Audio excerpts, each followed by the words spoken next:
कहानी की शुरुआत होती है एक बहुत ही शातिर चोर मॉरिस को दिखाते हुए। ये हमेशा बैंक लूटता था और हर बार ही जेल से भाग जाया करता था। इसीलिए इस मर्तबा उसे एक ऐसे जेल में डाला जा रहा था जहां से निकलना नामुमकिन था।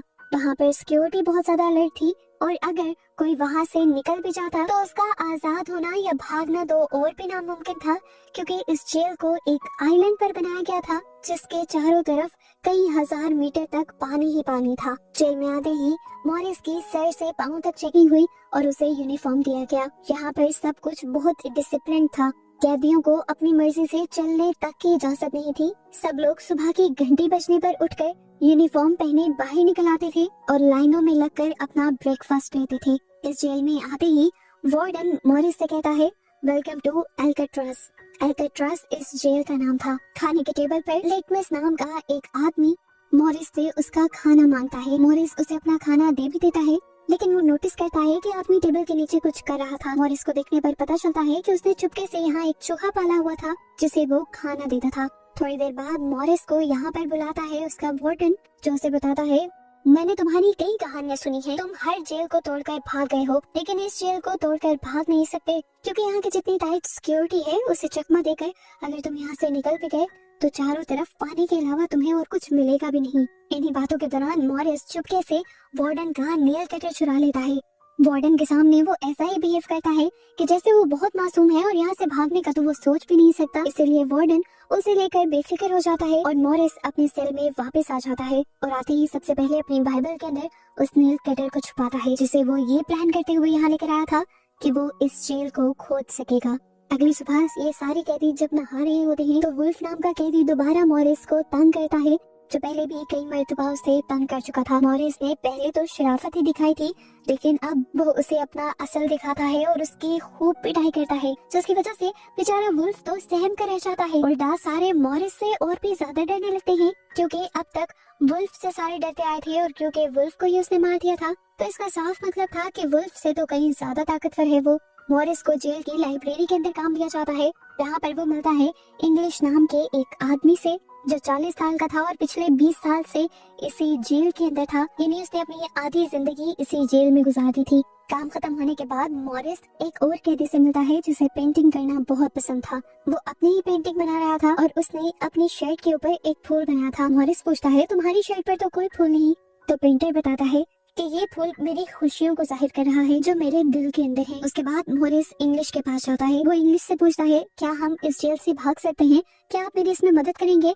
ये बात सुनकर इंग्लिश हंसने लग जाता है, ऐसे जैसे उसका मजाक उड़ा रहा हो, और कहता है कि ये जेल नहीं है, कब्र है और यहाँ से निकलने के लिए हमें पहले मरना ही पड़ेगा।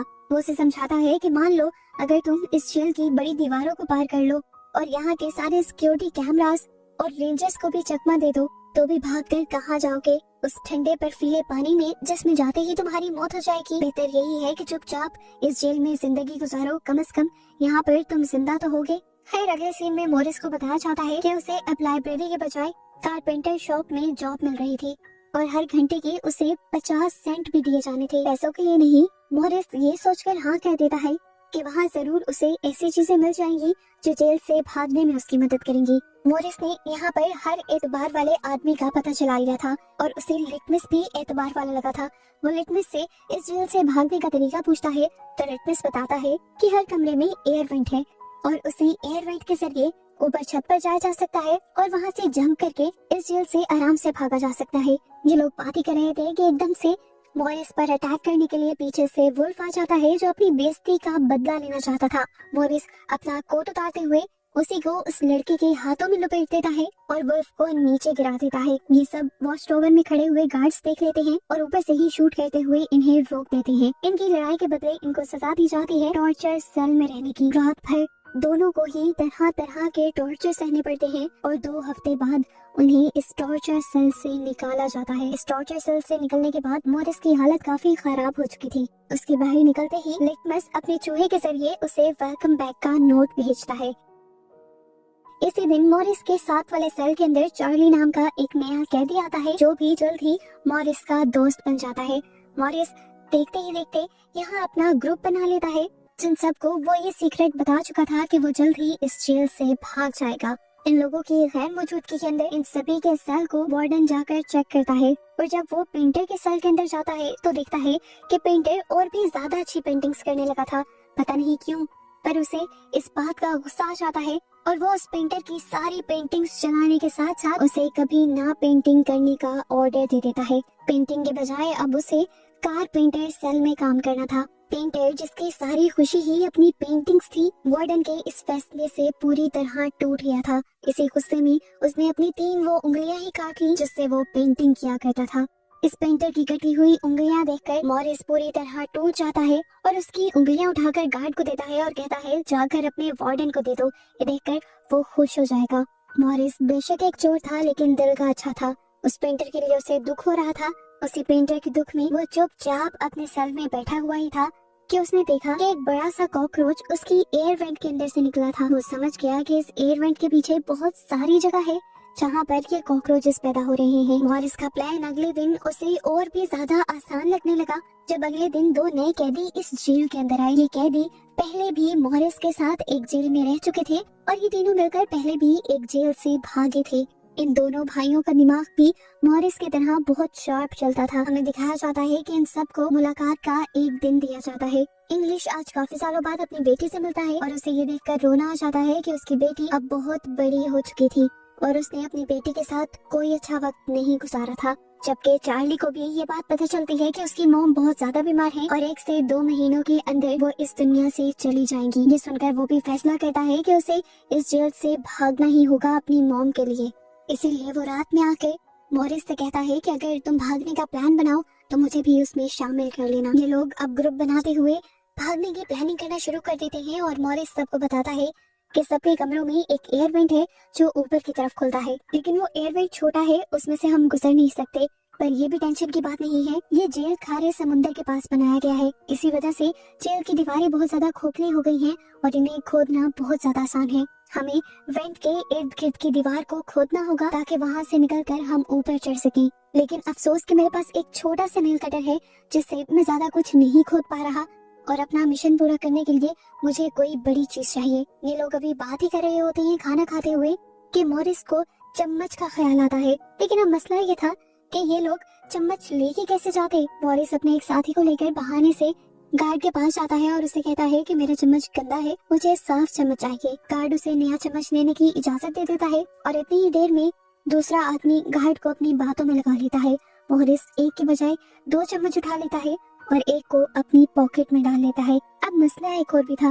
रात में जब मॉरिस वेंट के अंदर जाता है ये देखने के लिए कि यहाँ से भागना कैसे है, तब उसकी सेल को खाली देखकर गार्ड्स शक में आ जाते और इसका हल दूसरा भाई देता है कि हम यहाँ की बार्बर शॉप से कुछ बाल चुरा लाएंगे और कागज के डमी बनाते हुए उनके सरों पर बाल लगा देंगे, जिससे बाहर से चेक करते हुए वार्डन्स को यही लगे कि हम लोग अंदर लेटे हुए हैं। मॉरिस कहता है ये सब तो ठीक है, वेंट को पार करके फर्ज करो हम निकल भी गए, तो मसला तो पानी का है, पानी को कैसे पार करेंगे। मॉरिस जॉन से कहता है कि तुम लॉन्ड्री डिपार्टमेंट में काम करते हो, वहाँ पर तुम्हें बहुत सारे रेनकोट्स मिलेंगे, तुम उन रेनकोट्स को चुरा लेना, वो पैराशूट के होते हैं, उनके अंदर हवा भरते हुए हम उन्हें बोट की तरह इस्तेमाल करेंगे। चार्ली मॉरिस से कहता है मुझे भी तो कोई काम दो ना।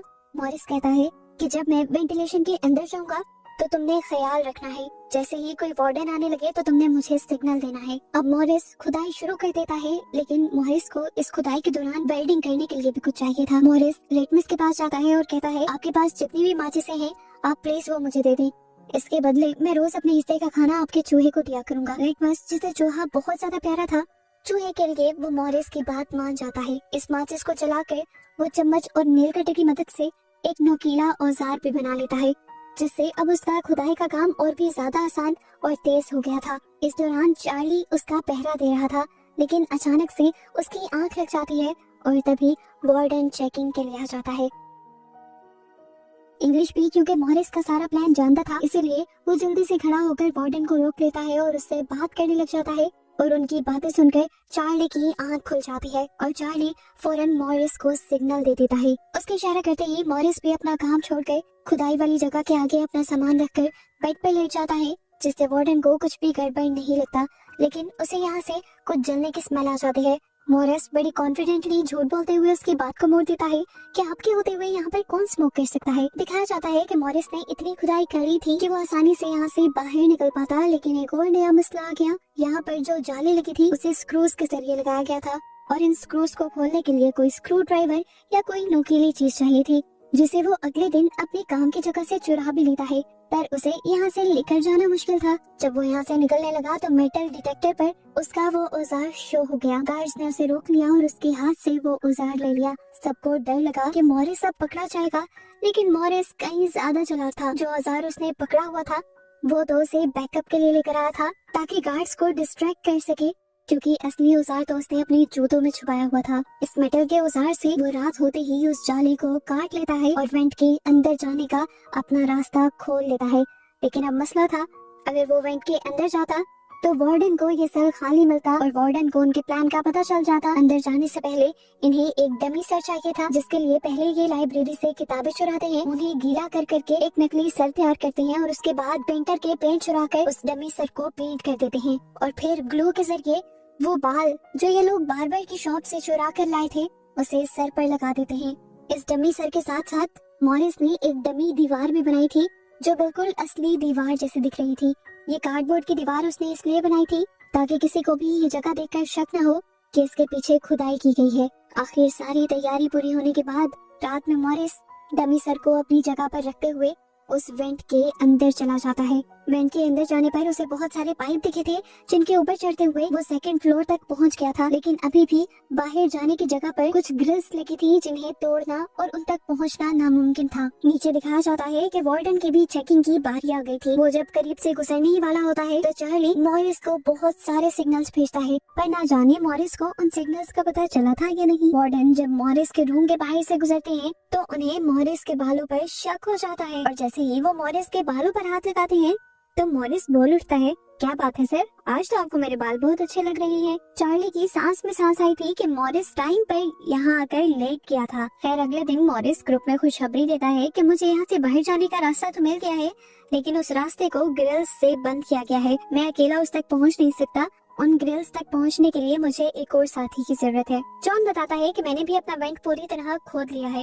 रात को मैं भी वहाँ आ जाऊंगा और दोनों मिलकर उस जाल को देख लेंगे। रात होते ही प्लान के मुताबिक ये दोनों अपनी वेंट से होते हुए उस रास्ते के पास आ जाते हैं और इन्हें पता चलता है कि वो ग्रिल सिर्फ रखी नहीं गई थी, उनको वहाँ पर वेल्ड किया गया था और तोड़ना बिल्कुल भी आसान नहीं था। इसको तोड़ने के लिए उन्हें एक चेन सॉ की जरूरत पड़ती। अगले दिन म्यूजिक क्लास में मॉरिस की नजर एक छोटे से पंखे के ऊपर पड़ती है, जिसे देखकर फौरन उसे आइडिया आता है कि वो इस पंखे के जरिए चेन सॉ बना सकता है। इसीलिए वो चार्ली से कहता है कि तुम इस पंखे को अपने म्यूजिक बॉक्स में छुपा लेना। गार्ड्स के चेक करने पर भी उन्हें इंस्ट्रूमेंट बॉक्स के अंदर कुछ नजर नहीं आता और ऐसे काम करने के लिए मॉरिस के हाथ एक और हथियार लग जाता है। पंखे को ड्रिल मशीन में बदलने के बाद मॉरिस और जॉन दोनों मिलकर उस रॉड को काटने के लिए जाते हैं।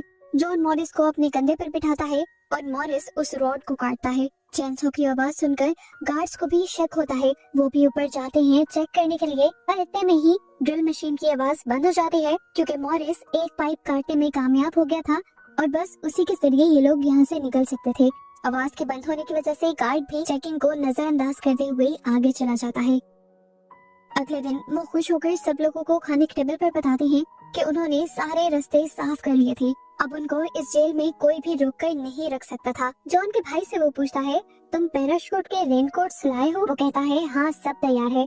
और ये लोग अब यहाँ से भागने का प्लान बना लेते हैं। खैर अब सब लोग अपने अपने जेल में वापस आ जाते हैं और इंग्लिश जब सब लोगों को किताबें बांटने आता है तो मॉरिस इंग्लिश से कहता है, मैं आज आखिरी मर्तबा तुमसे हाथ मिलाना चाहता हूँ। इंग्लिश ने हाथ तो मिलाया था लेकिन वो काफी हैरान था कि आखिर मॉरिस ने ऐसा क्या किया, क्या प्लान बनाया जिसकी वजह से वो यहाँ से बाहर निकल जाएगा। वो इस टाइम जेलस लग रहा था। खैर वो यहाँ से चला जाता है और कुछ देर बाद वार्डन मॉरिस के सेल की चेकिंग करने के लिए आ जाता है।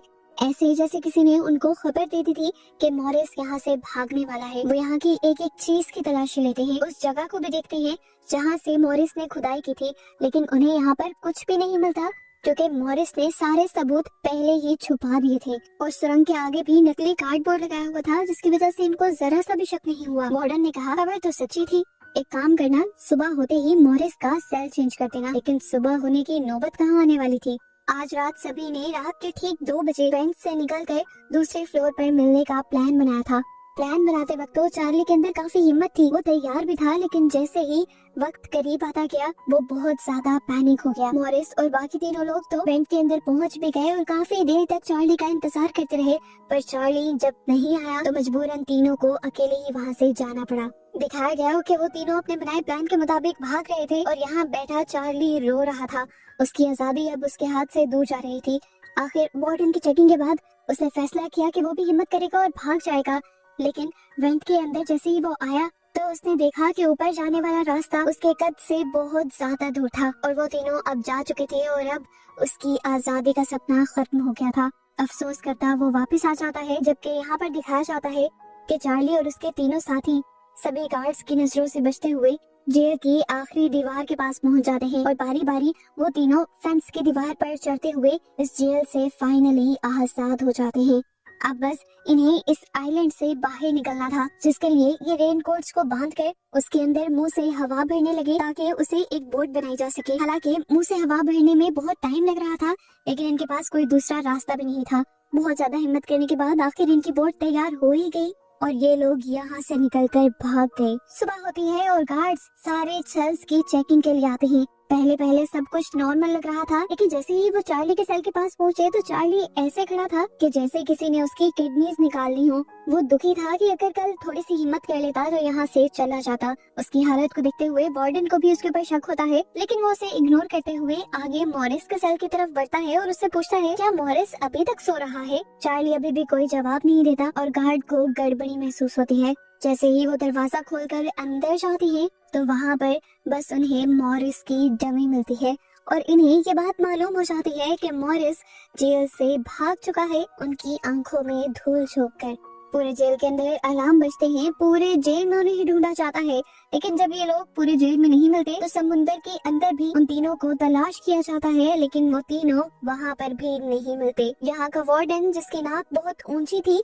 कि कभी कोई उसकी नजरों से बचकर नहीं गया था, आज उसकी सारी इज्जत मिट्टी में मिल गई थी। अथॉरिटीज उसे बुरा भला कह रही थी कि कैसे 3 कैदी उसकी नजरों से बचकर भाग गए। उसके पास कोई जवाब नहीं था। वो अब अपने आदमियों से कहता है कि सभी न्यूज़पेपर्स में ये बात फैला दो कि जिन तीनों कैदियों ने भागने की कोशिश की थी उन्हें हम लोगों ने पकड़ लिया है। वो समुद्र के ठंडे पानी में मारे गए हैं। जो कुछ भी हो ये बात बाहर नहीं जानी चाहिए कि इस जेल से कोई भाग भी सकता है, नहीं तो हमारी जेल की रेपुटेशन गिर जाएगी। वो अपने लोगों से कहता है वैसे भी मानने वाली बात ही नहीं है कि वो इतने बड़े और ठंडे समुद्र को पार करके यहाँ से निकल जाए। जरूर वो समुद्र के अंदर ही मर गए होंगे और हमें उनकी लाशें नहीं मिल रही। ये सब उसने पता नहीं अपने दिल को या अपने लोगों को बहलाने के लिए कहा था। अंदर ही अंदर वो भी जानता था कि मॉरिस सच में बच निकला होगा। खैर उसकी ये सारी सियासतें भी काम नहीं आती। अथॉरिटीज को उसकी बातों पर यकीन नहीं होता और आखिर में अल्काट्राज को बंद कर दिया जाता।